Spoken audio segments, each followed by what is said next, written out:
கல்விக்கு வள்ளலார் இருந்தவர் வெள்ளாமையை இல்லாமல் ஆக்கியது. மனிதரும் தொழிற்சாலைகளும் தந்து பொக்காலாட்சி தந்தனர்.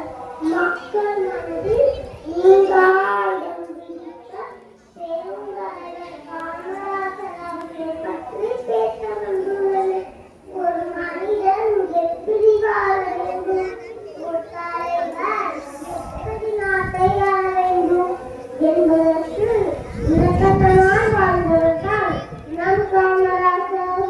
அவர் 1903 ஜூலை 15 நாள் இந்து நகரில் சுமாரதாவி சிவராமி அம்மையாருக்கு மகனாக பிறந்தவர்.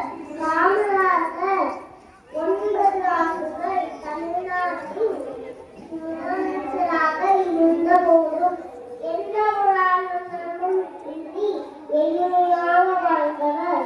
அவர் முதலமைச்சரானதும் பட்டி தொட்டி எங்கும் பள்ளிகளை திறந்தார். ஏழை பணக்காரர் பாகுபாட்டை ஒழிக்க பள்ளிகளில் சீருடையை கட்டாயமாக்கினார். இலவச கல்வி, மதிய உணவு திட்டம் என பல புரட்சிகளை செய்து ஏழை மக்களின் வாழ்வில் கல்வி ஒளியேற்றி கல்வி கல்வி உள்ளவர் என போற்றப்பட்டார். இலவச கல்வி புரட்சி மட்டுமன்றி தமிழகத்தில்